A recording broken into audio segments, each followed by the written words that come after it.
I'm Tony Dunkley, a former UK detective and now international advisor on investigating human trafficking. Come with me as I travel across the world to find the front line of modern slavery, learning from international law enforcement and the global anti-trafficking community on their lived experiences in investigating cases, identifying suspects and rescuing survivors.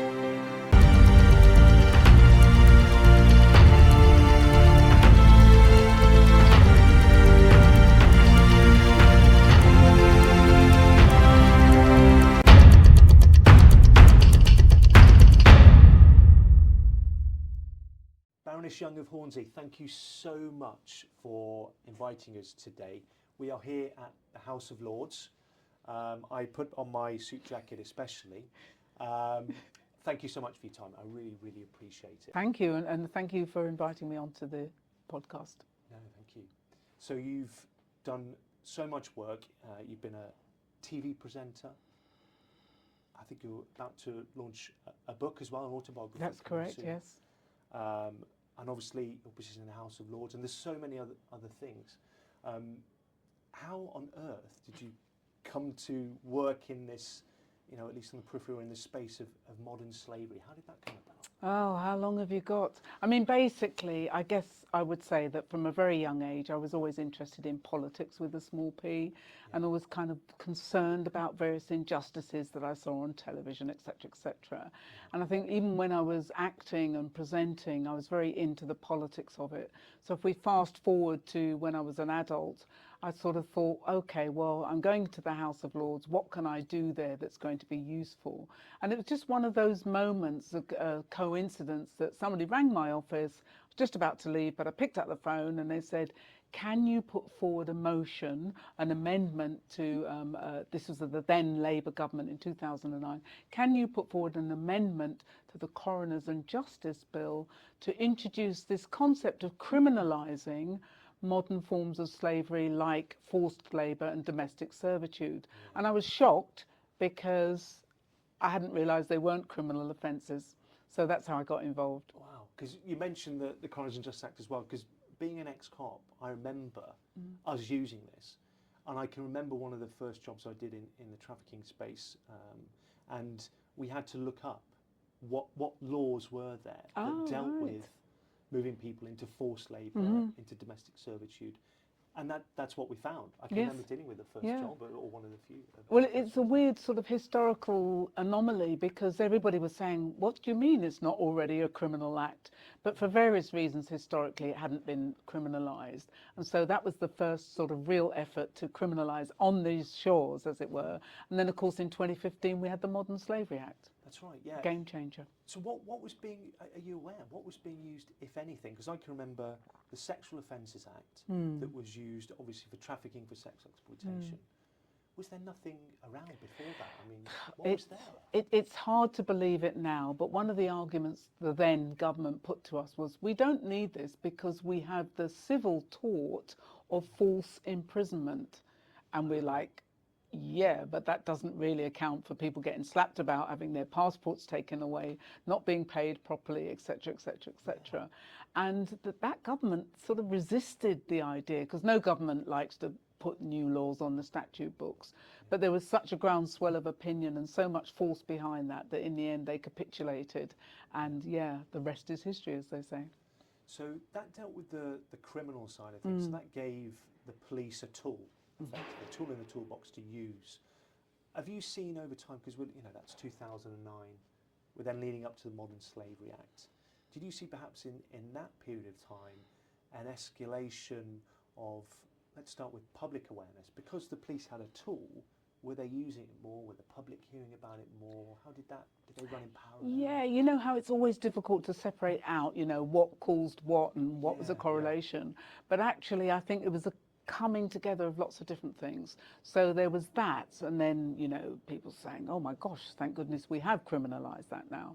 And then there were people in the fashion industry saying, we can't continue as we are because the exploitation of labour, both in this country and overseas, has gotten to be too much. So the public awareness was raised about modern forms of slavery happening in factories, principally overseas, but not exclusively. And so this idea that cheap clothes meant very, very, very cheap labour, amongst other things. So it wasn't just the fact that they weren't being paid very much, it was also the fact that the kinds of conditions people were working in were unsafe. So I don't know if you remember in 2013, there was the collapse of the Rana Plaza building. I'm sure you do, yeah. So 1,100 people, mainly women, died in that. Although that wasn't directly about modern slavery as such, those kinds of working conditions really constitute an abuse of human rights. So that was the situation that we were in, and more people began to be aware of that. I think at the similar time, there were issues about, what was it, fishermen in Thailand. Yeah. Do you remember that? I do. Yeah. I do, yeah. So that kind of idea again was very distressing to hear about men who'd been kind of captured, literally, put onto these ships, made to fish for prawns or whatever it was, being thrown overboard if they were sick and ailing. This was too reminiscent of the transatlantic slave trade. And so I think, you know, the kinds of levels of awareness have been raised, but not sufficiently in my view. Yeah, and I guess within the fishing side, do you remember the cockle pickers issue? Oh gosh, yes, I yeah. can't recall what year that was. But I think it was 2002, so I think it was quite early. Right. But it was, or it was. I think it was 22 cockle pickers Yeah. died. Yeah. I mean, was it that many? Yes, really? it was. Yeah. Yeah, it was shocking. So it's not just happening over there, is No. it? It's happening here, and hence the need for the law and Yes. things. And you mentioned about the fashion industry, and I guess indeed probably any industry really. And we're looking at the sort of, yes, the police had a tool to deal with the obvious criminal offences of trafficking into exploitation, the sexual offences, the forced labour, things that they're overt. But when you're looking at an industry, when you're looking at practices, working conditions, and supply chain transparency, because you're looking at big global, everything that we've got in front of us here, there's this huge supply chain that goes all the way back to the ground somewhere. And sort of tying that in with the Modern Slavery Act, because I'm aware of Section 54 as well that deals with That's a groundbreaking piece of legislation. Yeah. Absolutely. I mean, you talk about transparency and supply chain. I didn't even know what that meant before before we had that before us to look at. And I'm thinking, wow, supply chains, wow, transparency. So again, it kind of slowly raises the floor, if you like, the level of understanding and awareness. But by the same token, we all recognise, don't we? What have we got in our phones? We've got minerals that may have been mined by children in the Democratic Republic of the Congo. You know, we've got clothing, as we've already mentioned. We've got food. We've got agricultural workers in this country. So in a way, I think as soon as you get up in the morning until you go to bed at night, cotton is another example, whether that's sheets, hospital clothing. I mean, everything is permeated by these abuses in supply chains.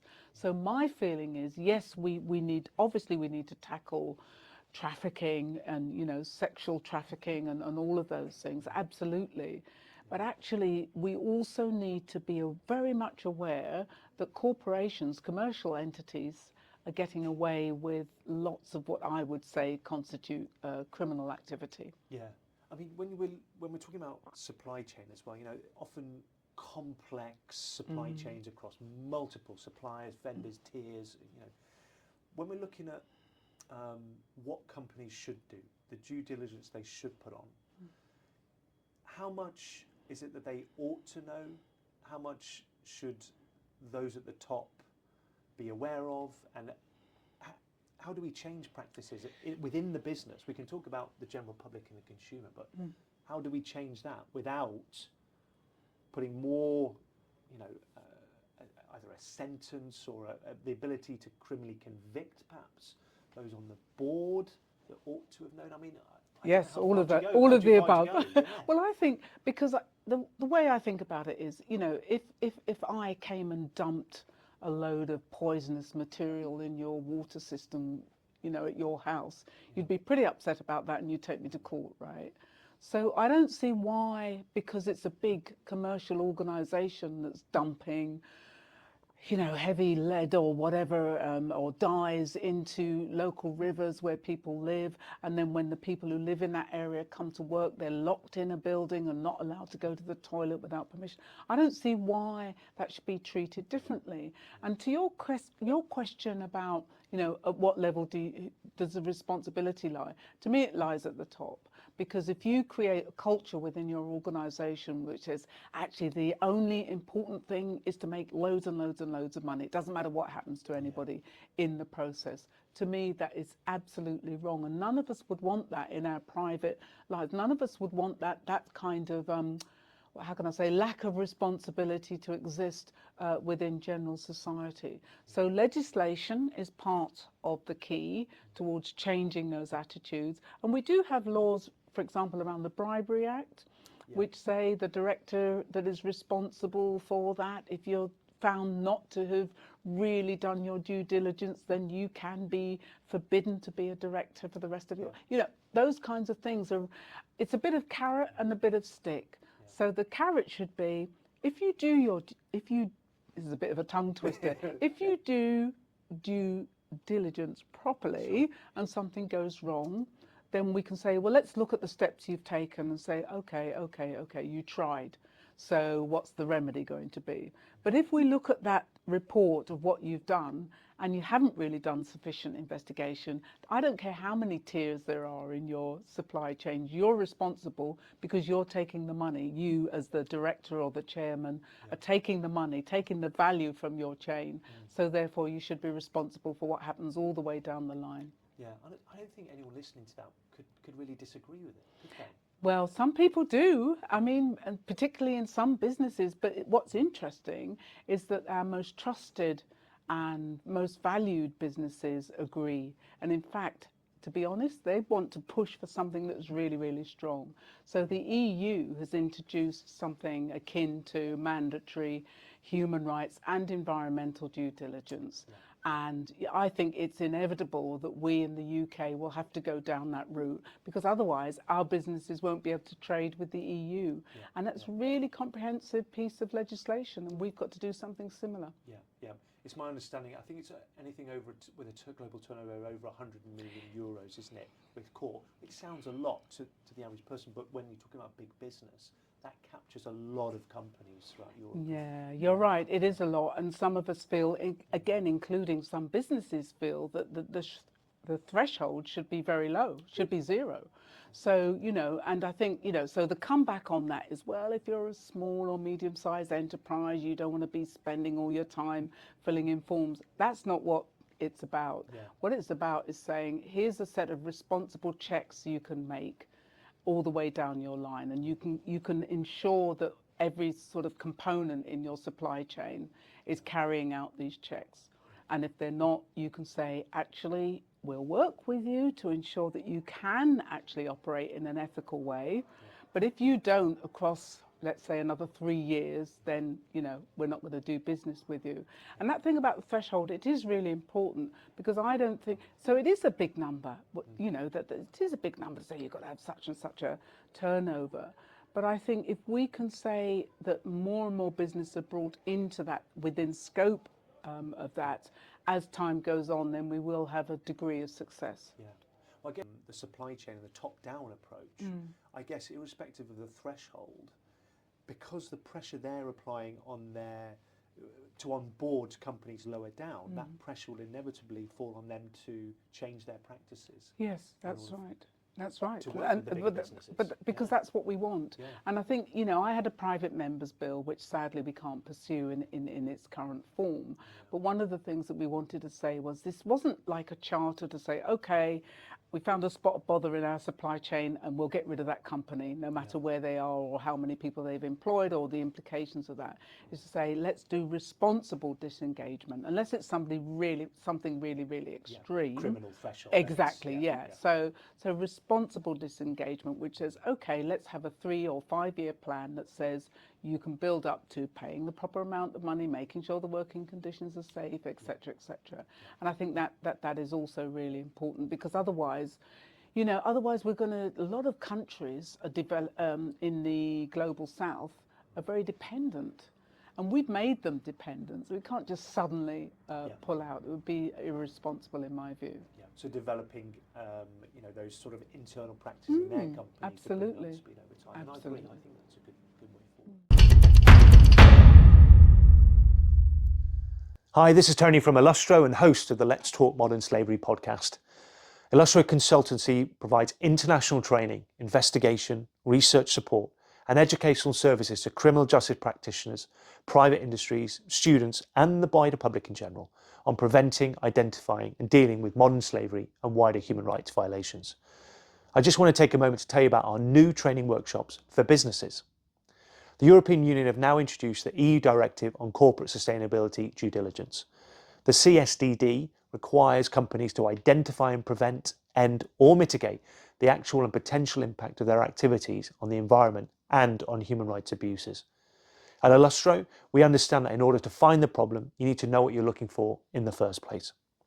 Our workshops are delivered by internationally experienced experts and designed for business personnel to understand what modern slavery is, how to identify it, how to investigate it, and how to practically reduce its presence within your business, supply chains, and customer base.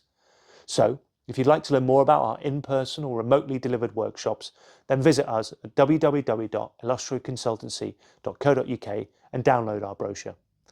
At Illustro Consultancy, we know the business of modern slavery, but more than that, we understand how to deliver training to businesses that can prevent it.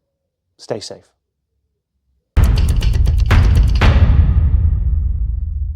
So that's very much looking at the onus on the business. What do you think in terms of the consumer? You and I and others that work in this space were aware of, you talk about the slavery in the food we eat, the clothes we wear, that kind of footprint. But the average person will not necessarily be acutely aware of it. So how do we tackle that? And even if they do, sorry to double question, but even if they do you think there'll be much change? Do you think there will be that due diligence if I'll pick that rather than that? It's very complicated because to me, it's both complicated and simple at the same time. The simple thing is, the more money you have, the more choices you can make. So you can say, or I can say, oh, I will choose to buy this instead of that, even though this is a little bit more expensive, but it's worth it, whatever. So, but I always want to think of a harassed parent. It's Saturday morning, school goes back on Monday, and you're saying to that parent, okay, for your 3 children, would you mind doing a bit of research on each of these companies to see which has the most ethical T-shirt at a price you can afford? Hasn't got time to do it. Of course they haven't. And what, how could they do that? And of course, currently, a lot of people are struggling to put food on the table of any kind. So how can we ask them to do that? So I do think the onus is primarily on businesses. And to me, although I don't want to be judgy about people, but what I say to my friends when they ask me, I say, well, if you can afford to make the kind of choices that will have an impact on livelihoods and on the conditions in which people live, then please go for that. Or in the case of fashion, try not to keep buying stuff that ends up in landfill. And incidentally, a lot of that landfill is again in the global south and is polluting those countries. So it's like a double jeopardy. Yeah. And that fast fashion as well as constant production. Absolutely. Production it is. But again, let us not be fooled into thinking that because we pay 10 times as much for something, that means it's okay.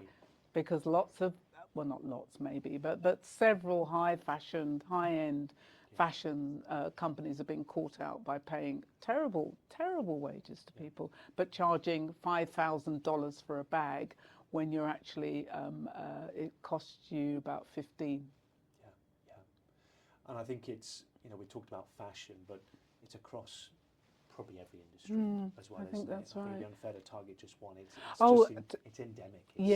I think the thing with fashion, Anthony, is that because we all wear clothes, so there's a kind of awareness that that something is going on there, and also because a lot of shops have a high street presence. But think about it. What I say to people is, if you're walking along the pavement, where do you think the stone for the paving stones have been quarried? How do we know that the companies that are doing the railings have sourced that metal ethically? Well, we don't. And also, even if we did know, what are we going to say? Well, I'm not going to live in this borough anymore because the paving. So, so there's a limited amount that consumers can do. But I think one of the things that people can do if they're so minded, if they've got the time, is to write to their MP and say, this is important to us, because this is probably happening around in that constituency. I doubt whether there's a constituency in the UK that doesn't have some sort of problem around trafficking and so on. I'm sure you would know that from your own experience. Oh, 100%, and that's it. I mean, it transcends industry, it transcends nations, ethnicity, religious beliefs, and everything. And it generally comes down to, in my experience, about economics. Yeah. It comes down that. Yeah. And I guess, and you make a really good point as well of the economics of the consumer. You know, what choice is there when there is a limited choice because of I've only got X amount to spend a week on, my children and the roof over our heads, and the last thing on their mind, without criticism, is well, actually, the welfare of the individuals that produced what is in front of me, what I need. Absolutely, yeah. And I genuinely think that most people, if they had the financial choices, would at least think, I'd rather be wearing something or eating something where other people haven't been horribly exploited. Because, you wouldn't want that for your child. So if you think, oh, well, it's okay, it's better that child is working down a mine at the age of 8 or at the age of 10 is carrying quarried stones, it's better that they do that than some of the other alternatives. Yeah. But if you think that, then, and if you have children or children, put those children that you know or you have in that place, and you tell me then whether you think that that's a really good choice to be forced into. Well, I would say absolutely not. Yeah. So therefore, why should we be complicit in helping other people to be put into those kinds of positions? It's not right. Yeah. So have you got any experience of or stories you've heard of people who've gone through the criminal justice system as a victim of human trafficking in the UK? Yes, I've had conversations with victims and survivors of different kinds of trafficking and forced servitude, and some of the stories are horrendous. I met somebody a few weeks ago who luckily, has now been liberated from the horrible experience she had, where she was in a forced labour situation, and also I think a forced marriage, a violent, abusive marriage as well. Yeah. And you can imagine what it might feel like to be taken out of that and to have some hope for the future. Yeah. And that was what struck me in having that conversation, was that having thoughts about the future, whereas before it was all, it was absolutely horrible, horrible situation. Yeah. So I think in those instances, although many of us are very critical of the Modern Slavery Act, it's only because we want it to be better, and that we want more people to be supported and helped out of these awful situations and not stigmatised as being illegal immigrants or anything like that. So, that's why we continually need to fight to make it better. But there's no doubt that there are, in some instances, people are being helped and supported. Yeah, undoubtedly, which is great, isn't it? It is really good. I think that probably ties in nicely to a question that I ask everyone that I interview is, having been involved in dealing with this modern slavery world to a degree, with the mental health side of things, how do you manage your mental health when you hear about those kind of stories, and probably any other aspects of the work that you do as well? Do you have a strategy? Do you have people you talk to and disclose to, a circle of trust? It is a good question, and I think I've had how can I put this? It's interesting to me because I've never sought like therapy or formal counselling, apart from one incident that actually was nothing to do with this particular subject. But I do have a sort of circle of friends that I will talk with, but sometimes you can't talk about these things because of the security issues, so it can be quite difficult. But for myself, I'm not trying to sort of be like really macho, boasty kind of person, but I've been through a lot in my life, and I think it's prepared me. And so what I find is, what I have to work on is not being too empathetic, right? Because I can over-identify. And as somebody once said to me, nobody needs you crying at these meetings, Lola Young. Thank you very much. Yeah. Just get on and do the So work. it's like vicarious kind of thing that you're picking up. Yeah, it's just that, as I referred to before, that sort of sense of injustice. I really hate the idea that people are being treated in that way, and I really find it difficult to understand and accept how many people are willing and able to inflict pain of one kind or another on other people.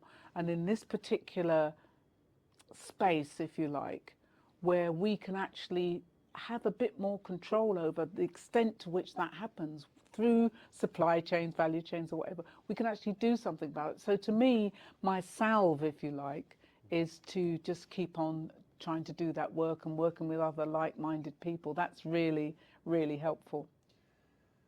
Baroness, thank you so much for your time today. It's really, really appreciated. I know you're probably the most busiest person in the UK. No, not at all. Beyond, no, not at all. We really appreciate it. And all the work that you've done over the years and continue to. So, and I know your book's coming out soon as well.